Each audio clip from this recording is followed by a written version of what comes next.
Hello friends, I am Shantanu and now we are going to cover a chapter that is stock trading. How stock are traded on the stock exchange, we are going to see all those things. First, we will try to understand the concept of future trading, and in this first we will understand the term future contract. So future contract is an arrangement by which buyer and seller agree to take or give the delivery of security on a specified future date at a fixed price and makes the payment on the delivery date, that is in the future. So let's take one example. A wants to buy one particular security. एक security वो bye करना चाहता है लेकिन अभी नहीं करना चाहता, 3 महीने बाद करना है उसको वो। तो अभी से उसने कॉन्ट्रैक्ट कर लिया है बी के साथ कि B will sell this security after 3 months to A. तो A is buying the security, B is selling the security, but after 3 months at a fixed price. और ये जो प्राइस है ये है ₹100. So this is an example of future contract where the contract will be fulfilled in a future date. Now exam में question आ सकता है कि future contracts are a zero sum game, इसके ऊपर कमेंट करने को आ सकता है, तो आपको इसको एक्सप्लेन करना है इसी तरह से। Such contract are zero sum game, इसका मतलब एक पर्सन का जो लॉस होता है उतना ही लॉस दूसरे का वो गेन हो जाता है। तो एक ए पर्सन ने अगर 50 रुपीज का लॉस किया है इस कॉन्ट्रैक्ट में, तो बी को 50 रुपीज का गेन होगा। That is why it is called zero sum game. तो अब इसको एक बार अच्छे से समझ लेते हैं कि ये जीरो सम गेम क्यों है। लेट्स से ए ने जो कॉन्ट्रैक्ट किया है परचेस करने का, वो 100 रुपीज में ये सिक्योरिटी परचेस कर रहा है 3 महीने बाद। मान लीजिए 3 महीने बाद हम सीन देखते हैं, मान लीजिए मार्केट में ये सिक्योरिटी 130 रुपए में बिक रही है 3 महीने बाद। तो ये कॉन्ट्रैक्ट ए ने ऑलरेडी कर रखा है, तो ये ए जो परचेस करेगा 3 महीने बाद इसको 100 रुपीज में, क्योंकि इसने फ्यूचर कॉन्ट्रैक्ट कर रखा है, इसको परचेस करने की जरूरत नहीं है मार्केट से। अगर ये कॉन्ट्रैक्ट नहीं किया होता ए ने, तो ए को यही सिक्योरिटी 130 रुपीज में परचेस करनी पड़ती 3 महीने बाद। सो दैट इज वाई ए का यहां पर गेन हो रहा है 30 रुपीज का। अब उसको 130 की जगह केवल 100 रुपीज में ही परचेस कर रहा है 3 महीने बाद। सो ए का यहां पर गेन है 30 रुपीज का। एट द सेम टाइम यहां पे बी का लॉस है, क्योंकि बी ने ये फ्यूचर कॉन्ट्रैक्ट पहले ही कर रखा है। ऑल्दो मार्केट प्राइस 130 है, लेकिन बी को अभी इसको 100 में ही सेल करना पड़ेगा, तो बी के लिए ये लॉस है 30 रुपीज का। ऑन द अदर हैंड, अगर 3 महीने बाद लेट्स से मार्केट प्राइस इसकी 80 रुपीज है, तो ऐसे केस में ए को लॉस हो जाएगा, क्योंकि मार्केट से वो परचेस नहीं कर सकता, यहीं से परचेस करना पड़ेगा उसको 100 रुपीज में। तो ए के लिए ये लॉस हो जाएगा 20 रुपए का। On the other hand it will be a gain for the B, because market price although 80 rupees है, बट बी इसको सेल कर सकता है ए को 100 रुपीज में।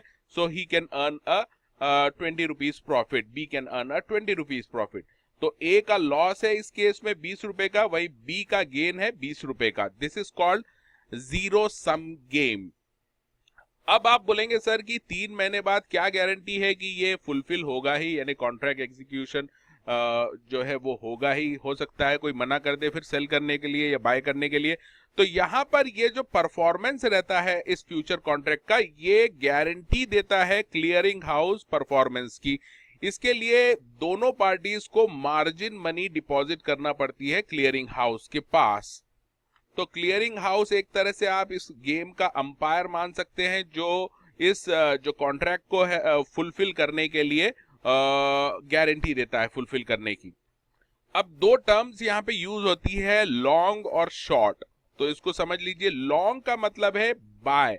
जब आप बाय करते हैं तो उसको टर्म में, फाइनेंशियल टर्म में बोला जाता है लॉन्ग।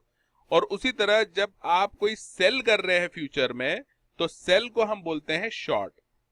तो शॉर्ट एस से शुरू होता है और सेल भी एस से होता है, तो आप याद रख सकते हैं सेल का मतलब शॉर्ट और बाय का मतलब long.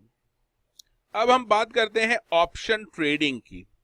Option means a contract where one person buys a right to buy और सेल। ये टर्म्स फ्रेज अच्छे से याद रखना। यहां पर एक पर्सन के पास राइट है कि या तो वो बाय कर सकता है या फिर सेल, जो भी राइट वो परचेस करता है, बाय का राइट परचेस कर सकता है या सेल करने का राइट भी परचेस कर सकता है. So one person is having a right to buy और sell a security on future date at a specified price. तो यहां पर हम एग्जाम्पल ले लेते हैं, एग्जाम्पल से आपको ये चीज क्लियर हो जाएगी. यहां पर लेट्स से ए को एक सिक्योरिटी बाय करना है, उसको चाहिए बाय करना है 3 महीने बाद उसको चाहिए. ये सिक्योरिटी जो बाय करना है उसको 3 महीने बाद बाय करना है 150 रुपीज में, फिक्स प्राइस 150 में उसको बाय करने का ऑप्शन चाहिए. यानी ये ऑप्शन परचेस कर रहा है, ये अगर चाहे तो 3 महीने बाद वो बाय करेगा और अगर नहीं चाहेगा तो नहीं करेगा. तो ये एक ऑप्शन बाय करना चाहता है कि 3 महीने बाद ही will be able to purchase the security at 150. यहां पर बी एक ऐसा पर्सन है जो इस तरह का राइट सेल करता है दूसरे को. तो बी यहां पर रिस्क लेता है, रिस्क लेके वो उसको ये राइट सेल कर सकता है. तो ए को जब ये राइट देता है तो उसके लिए वो प्रीमियम चार्ज करता है. Let's say ₹5 is the premium paid by A to B to buy such right to buy the security at 150 after 3 months. ये राइट खरीदने के लिए उसने ए ने बी को ₹5 दिए हैं. इसको फिर से समझ लेना, ए के पास ये राइट है कि वो 3 महीने बाद चाहे तो परचेस करे, ऑब्लिगेशन नहीं है कि परचेस करना ही पड़ेगा. फ्यूचर जो हमने देखा था उसमें ऑब्लिगेशन भी था और राइट भी था, यानी वो कॉन्ट्रैक्ट एग्जीक्यूट होना ही था. यहां पर इसके पास केवल राइट है, बाय करने का राइट है, लेकिन ऑब्लिगेशन नहीं है कि वो बाय करे ही 150 रुपए में बी से 3 महीने बाद.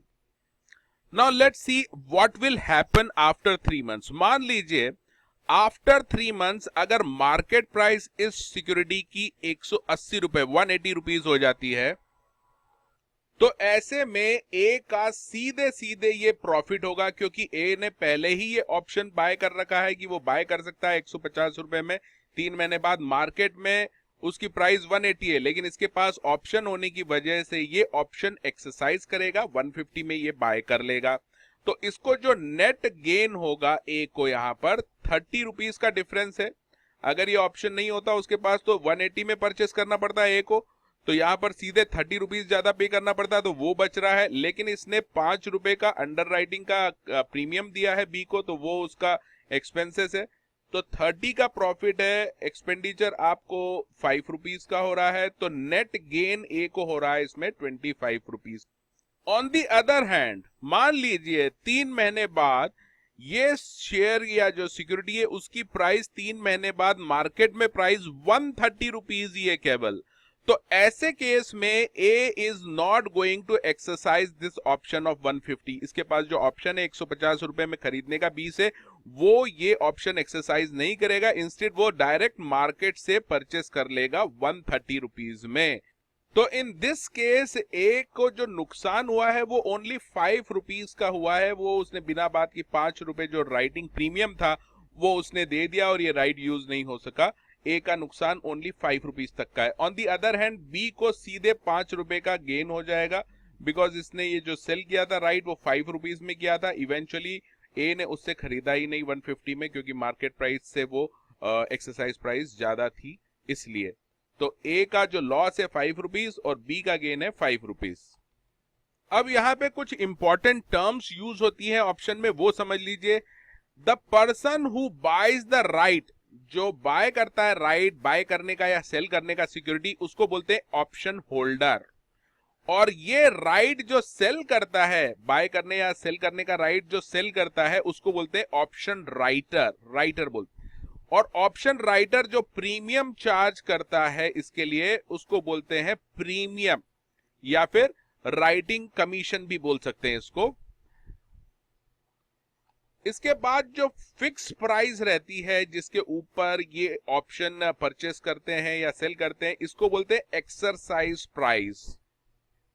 अब यहां पे आपको मैंने पहले भी बताया था कि ये जो ऑप्शन है ये 2 तरह का हो सकता है, बाय करने का ऑप्शन या सेल करने का ऑप्शन. तो बाय करने का जो ऑप्शन है उसको बोलते हैं कॉल ऑप्शन. तो अभी हमने जो एग्जांपल देखा है, ए के पास ऑप्शन था कि वो बाय कर सकता है ये सिक्योरिटी आफ्टर 3 मंथ्स एट 150, तो इसको बोलेंगे हम कॉल ऑप्शन। इसकी जगह ए ऐसा भी कॉन्ट्रैक्ट कर सकता था कि उसके पास वो राइट होता सेल करने का, तो सेल करने का जब ऑप्शन आप परचेस करते हो तो उसको बोला जाता है पुट ऑप्शन। इसी के साथ 3 टर्म और यूज होती है, वो भी आप समझ लीजिए। एक होता है out of money. Out of money का मतलब ऐसी सिचुएशन जब वो ऑप्शन होल्डर अपना ऑप्शन एक्सरसाइज नहीं करता, उसको बोलते हैं आउट ऑफ मनी।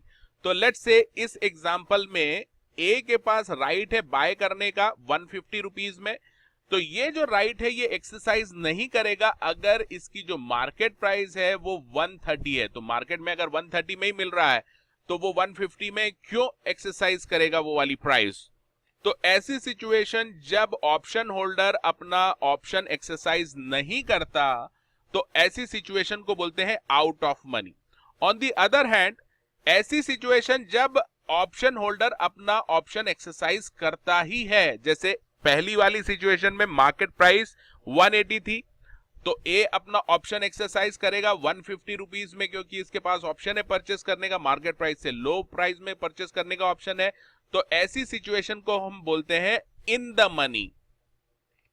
और तीसरी जो टर्म यूज होती है वो बोलते हैं उसको at the money. At the money में नॉर्मली जो मार्केट प्राइस रहती है और एक्सरसाइज प्राइस रहती है वो सेम रहती है। मान लीजिए अगर मार्केट प्राइस 150 ही होती 3 महीने बाद, तो ए को कोई फर्क नहीं पड़ता कि वो अब बी से परचेस करे या मार्केट में किसी और से परचेस करे, क्योंकि दोनों ही जगह प्राइस सेम है, तो उसको बोलते हैं एट द मनी। इसके अलावा 2 टर्म और यूज होती है, यूरोपियन ऑप्शन और अमेरिकन ऑप्शन। अब आप ध्यान से समझ लीजिए यूरोपियन ऑप्शन अमेरिकन ऑप्शन होता क्या है।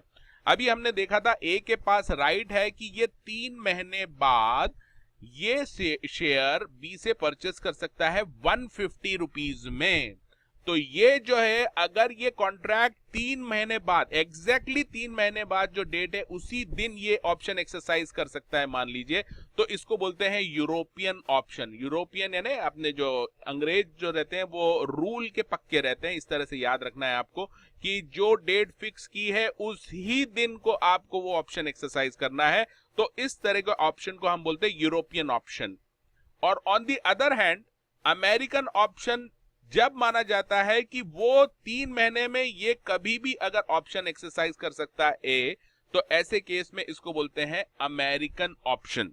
तो जहां पर फ्लेक्सिबिलिटी रहती है ऑप्शन होल्डर के पास कि वो कभी भी उस मैच्योरिटी पीरियड तक वो ऑप्शन एक्सरसाइज कर सकता है किसी भी समय with in the maturity period, तो उसको बोला जाता है अमेरिकन ऑप्शन।